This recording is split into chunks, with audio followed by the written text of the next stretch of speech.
이 결과를 못 만들어내시는 분들은 어떤 특징이 있냐면 본인 앞에 3시간이면 3시간, 4시간이면 4시간의 시간이 주어져야 공부를 시작해요. 이게 문제예요.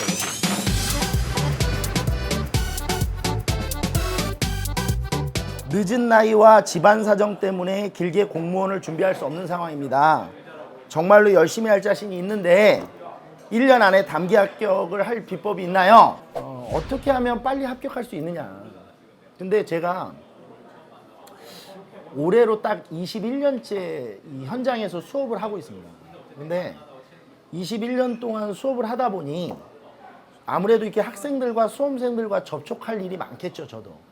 근데 이렇게 학생들이 공부하는 모습도 보고 또 우리 학원에서는 이제 우리 해커스는 스터디가 잘 구성되어 있기 때문에 스터디하는 학생들도 이렇게 지켜보고 이러면 이상한 게 하나가 있어요. 어떤 거냐면 어떤 학생은 볼 때마다 계속 공부를 해요. 보면 계속 공부만 해요. 그냥 계속 밥도 안 먹고 공부하는 것 같아요. 그러니까 내가 점심 먹고 와도 공부하고 아침에도 공부하고 새벽에 와도 공부하고 다 계속 공부해. 근데 떨어져. 불합격을 한단 말이에요. 그리고 어떤 분들은 맨날 화장실에서 만나 나를. 1교시 끝나고 화장실 갔는데 2교시 끝나고 갔는데 화장실에 또 있어. 근데 수업을 듣는 사람은 아니에요. 그러니까 계속 이제 거기서 화장실에서 왔다 갔다 해. 근데 보면 합격했다고 인사 와요. 이게 뭐냐.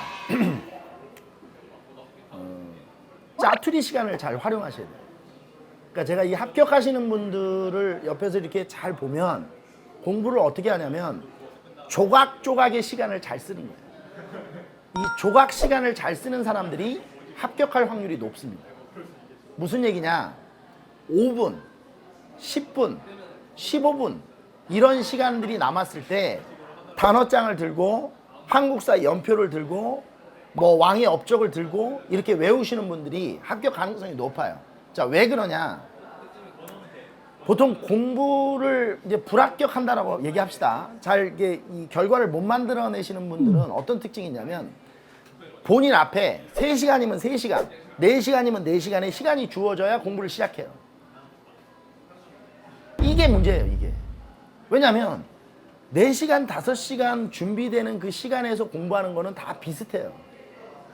다 비슷한 상황이라는 거죠.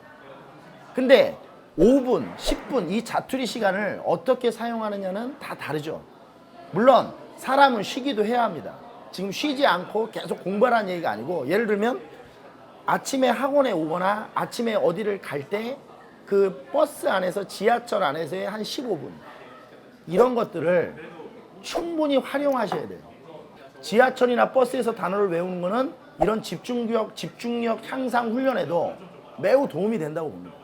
그러니까 이렇게 지하철에서도 단어를 외울 수 있는 사람은 3시간, 4시간 자기가 조용한 공간이 주어지면 훨씬 학습 능력이 올라가요. 순공 시간 이외에 조각조각의 자투리 시간을 어떻게 활용할 것인지 이거에 대한 첫 번째 고민이 있어야 됩니다. 두 번째는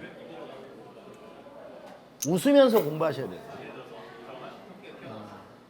이거는 이제 제 얘기가 아니고 뇌과학자들이 쓴 논문이나 심리학이나 교육학 논문을 보면 즐겁게 한 공부들이 기억이 오래 갑니다.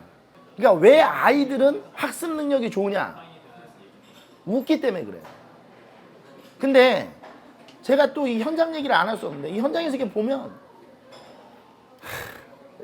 카메라 잘 잡아주십시오.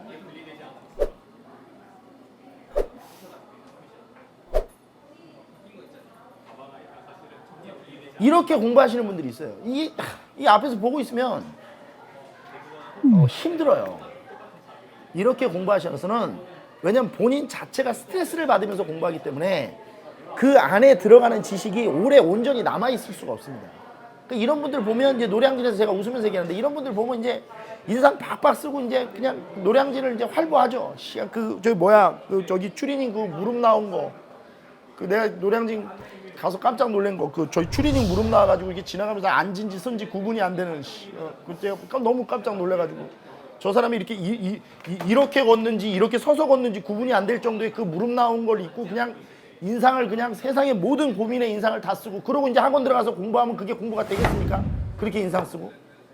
자, 공무원을 준비하는 수험생분들이 즐겁고 생활이 편한 사람이 누가 있겠습니까? 지금 이 영상을 보고 계신 분들은 다 뭔가가 병이 있는 분들이죠, 사실은. 아픔이 있고. 그런데 그 병이나 아픔을 그대로 표현하면 그 얼마나 후집니까? 그러니까 그걸 하지 말라는 거예요. 그리고 그렇게 인상을 써서 공부하는 것이 효율적이면 아씨 울면서 하면 되죠. 근데 그렇지 않다는 겁니다. 힘들수록 웃고 밝은 생각하고, 그리고 제가 수업 시간에 가끔씩 맨날 얘기하는 시도 좀 읽고, 그러면서 마음을 건강하게 하면서 공부를 하셔야 집중력도 생기고 기억 저장 시간도 길어집니다. 제가 현장에서 수험생들과 경험했던 그 노하우가 들어있다는 것을 잊지 않으셨으면 좋겠습니다. 그러면 이렇게 합시다. 고려까지 가면, 조선까지 가면 고려 까먹잖아요? 그럼 조선할 때 고려를 또 하세요. 그리고 근대 가면 조선을 까먹잖아요? 그럼 근대 하면서 조선을 또 하면 되죠.